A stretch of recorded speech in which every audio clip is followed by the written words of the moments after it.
Okay students, so last video में हम लोगों ने क्या देखा था? Autotrophic, heterotrophic and insectivorous plant. Okay, now we are going to learn about parts of a plant और structure of a plant. See here, structure of a plant, structure of plants.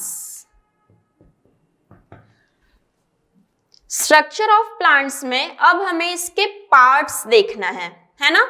अब सभी लोगों को पता है कि प्लांट के जो 3 मेन पार्ट्स होते हैं वो होता है स्टेम, सेकंड होता है रूट एंड थर्ड होता है leaves. This 3 are the main parts of the plant. अगर स्ट्रक्चर ऑफ प्लांट की बात की जाए तो आप सभी को पता है कि stem always grow in upward direction. Stem की ग्रोथ कभी भी कौन से डायरेक्शन में होती है? अपवर्ड डायरेक्शन में होती है ना. और रूट्स की ग्रोथ हमेशा कौन से डायरेक्शन में होती है? डाउनवर्ड डायरेक्शन में होती है. So stem, root and leaves are the 3 main parts of the plant. अगर रिप्रोडक्शन की बात करते हैं, रिप्रोडक्शन यानी क्या होता है? Fusion of male and female gamete. तो प्लांट में भी क्या होने वाला है? मेल और फीमेल का फ्यूजन होके एक तीसरा न्यू प्लांट बनता है. ठीक है, आप लोगों को यहाँ पर एक डायग्राम दिख रहा है. इस डायग्राम में आप देखिए दिया है स्ट्रक्चर ऑफ प्लांट. तो यहाँ पर उन्होंने दिया है कि स्ट्रक्चर ऑफ प्लांट के 3 मेन पार्ट्स है. एक है स्टेम, एक है रूट और एक है लीव्स. ये तीनों प्लांट्स के मेन पार्ट होते हैं. ठीक है, अब रिप्रोडक्शन कैसे होगा? तो देखो दिया है from time to time plant bear flower for reproduction. Plant सबसे पहले प्लांट को क्या लगता है? फ्लावर लगता है. ठीक है, then flower are transported into fruit. आप सभी को पता है फिर उसी फ्लावर का ट्रांसपोर्ट किस में होता है? फ्रूट में होता है. फिर फ्रूट में क्या प्रेजेंट रहते हैं? सीड्स प्रेजेंट रहते हैं, है ना. और फिर उसी सीड को अगर तुम फिर से सॉइल में डालोगे तो फिर से एक न्यू प्लांट ग्रो होता है. तो ये हम लोगों ने क्या देखा? Structure of plant. ओके, तो आप लोगों को यहाँ पर एक डायग्राम दिख रहा है. ठीक है, ये किसका डायग्राम है? प्लांट का डायग्राम है. तो इस डायग्राम पे से अब हमें इसके पार्ट्स के बारे में लर्न करना है. पार्ट्स यानी कौन से part? For example like flower है, स्टेम है, रूट है, लीव्स है. इसका अब हमें डिस्क्रिप्शन देखना है. ठीक है, तो सबसे पहले हमें देखना है व्हाट इज फ्लावर. क्या होता है फ्लावर? आप सभी लोगों को पता है कि प्लांट का जो भी लुक है वो किस चीज से आता है? फ्लावर से आता है. तो प्लांट का मोस्ट अट्रैक्टिव पार्ट कौन सा है? फ्लावर है ना. देखिए डायग्राम में, this is the most attractive part of the plant. सबसे अट्रैक्टिव पार्ट जो है प्लांट का वो होता है flower. It is connected to the stem by stalk which may be long or short. Flower always किस से कनेक्ट होता है? स्टेम से. एंड स्टेम किस चीज से कनेक्ट होती है? स्टॉक से. कभी वो लॉन्ग भी हो सकता है और कभी शॉर्ट भी हो सकता है. ठीक है, अ flower has a typical colour and shape. आप सभी को पता है अब डिफरेंट टाइप्स के प्लांट होते हैं, है ना. तो सभी प्लांट के फ्लावर एक जैसे होते हैं क्या? या फिर सभी प्लांट के फ्लावर का शेप एक जैसा होता है क्या? नहीं, है ना. सभी प्लांट के फ्लावर्स भी डिफरेंट होते हैं और उसके शेप्स भी डिफरेंट होते हैं, है ना.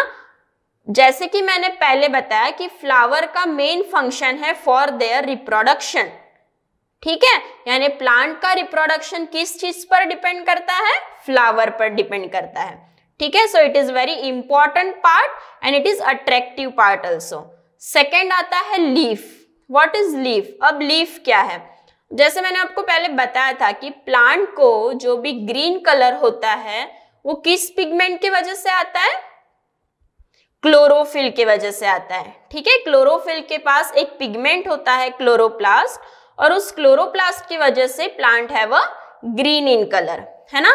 तो अभी हमें लीफ के बारे में देखना है. तो देखिए, the leaf is a flat, it play important role in the production of food. ठीक है, आप लोगों ने कई तरह के प्लांट्स देखे होंगे, तो देखा होगा कि लीफ जो होता है प्लांट का वो फ्लैट होता है ना, एकदम फ्लैटेंड होता है. सिंपल लीफ जिसे हम बोल सकते हैं. एंड लीफ का मेन फंक्शन है प्रोडक्शन ऑफ फूड। ठीक है, प्लांट में लीफ जो यूज होता है वो किसके प्रोडक्शन के लिए होता है? फूड के प्रोडक्शन के लिए होता है। लीफ के भी दो टाइप्स होते हैं, एक होता है सिंपल लीफ और एक होता है कंपाउंड लीफ। आप लोगों को डायग्राम में दिख रहा है simple leaf and compound leaf. Simple leaf का अगर एग्जांपल लेते हैं तो हिबिस्कस एंड कंपाउंड लीफ का अगर एग्जांपल लेते हैं तो rose. So that is the leaf. Okay, third अब हमें देखना है स्टेम। स्टेम क्या होता है? So the height, shape and size of the plant depend upon the stem, है ना। प्लांट की जो भी हाइट, शेप और साइज है वो किस पे डिपेंड करता है? उसके स्टेम पे डिपेंड करता है। तुम लोगों ने देखा होगा कभी ऐसा भी होता है कि स्टेम का विड्थ ज्यादा होता है, कभी लॉन्ग होता है ना, जिसे हम बेस कह सकते हैं। तो stem is also important. So the stem carries out the function of production, conduction and storage of food. ठीक है, स्टेम का मेन फंक्शन है, क्या कैरी करता है वो? प्रोडक्शन भी करता है, कंडक्शन भी करता है एंड स्टोरेज ऑफ फूड भी करता है। ठीक है, so in some plants it has the function of reproduction, it gives support to other part of the plant. जैसे कि मैंने आपको पहले बताया कि during the time of reproduction flower is important but stem also important. कुछ plant ऐसे होते हैं जिसमें रिप्रोडक्शन की प्रोसेस जो होती है वो किसके हेल्प से होगी? स्टेम के हेल्प से होगी, है ना। और स्टेम ही एक ऐसा पार्ट है जिसके वजह से प्लांट को सपोर्ट मिलता है, राइट। इसके बाद हमें देखना है फ्रूट्स। जैसे कि हमने फ्लावर की बात की, क्या सभी फ्लावर एक जैसे होते हैं? नहीं ना। Same in case of fruit also, सभी प्लांट के फ्रूट एक जैसे नहीं होते। इट्स ऑल्सो डिपेंड, है ना, कि एप्पल है, ऑरेंज है, बनाना है, पाइनएप्पल है ना। सो fruits have a different shapes, fruit contain one और मोर सीड्स। फ्रूट के डिफरेंट डिफरेंट शेप तो होते ही है, बट उसको भी हम क्लासिफाई कर सकते हैं उसके सीड्स के बेसिस पे। तो अब सीड्स के बेसिस पे कैसे क्लासिफाई करेंगे? तो उसे हम कहते हैं कॉटिलिडॉन्स।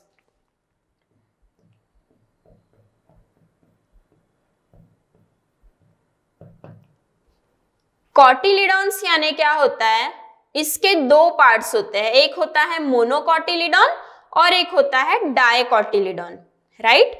मोनोकॉटिलिडॉन यानी होता है सिंगल सीड, डाइकॉटिलिडॉन यानी होता है more than 2 seeds.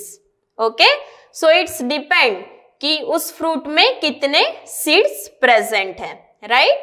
So the pods of beans and peas are actually the fruit. Beans and peas भी एक टाइप का क्या है? फ्रूट्स ही है। ओके, अब हमें देखना है रूट्स के बारे में। अब रूट्स क्या होता है? तो जैसे कि मैंने आप लोगों को पहले बताया, रूट्स जो होता है ऑलवेज डाउनवर्ड डायरेक्शन में जाएगा, है ना। मीन्स रूट्स की जो भी डायरेक्शन होती है वो कौन सी होती है? डाउनवर्ड डायरेक्शन होती है। हम जब भी प्लांट्स में वाटर डालते हैं, जब भी पानी डालते हो, तो रूट का काम है उस सॉइल में से वाटर को क्या करना है? एब्जॉर्ब करना है। ओके, और एब्जॉर्ब करने के बाद प्लांट के डिफरेंट पार्ट तक उसे वो पहुंचाता है। तो देखिए रूट क्या है। Root hold the soil firmly and anchor the plant. The main function of the root are the absorb and transport water and nutrient from the soil. जैसे कि मैंने आपको पहले बताया कि रूट का मेन फंक्शन है वाटर और न्यूट्रिएंट को सॉइल से एब्जॉर्ब करना और प्लांट के बाकी के पार्ट तक उसे ट्रांसपोर्ट करने का काम होता है ना। सो the root of the carrot and radish also store food.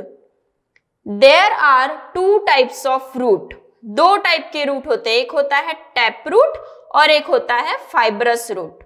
Okay, tap root for example देखो आपको डायग्राम में दिख रहा है hibiscus and banyan, and fibrous root में हम ले सकते हैं ओनियन एंड ग्रास। तो टैप रूट और फाइब्रस रूट में डिफरेंस क्या है? टैप रूट जो होता है like this is the tap root. Okay, और अगर फाइब्रस की बात करते हैं तो वो एक दूसरे के अंदर मिक्सिंग हुआ होता है। So that is the fibrous root. तो इस वीडियो में हम लोगों ने क्या देखा, structure of plant and their parts. Hope आप लोगों को यह समझ आया होगा। नेक्स्ट वीडियो में हम देखने वाले हैं need for classification of plant. अब प्लांट को क्लासिफाई तो करना है, बट क्या क्या नीड जरूरी है। Till then, thank you.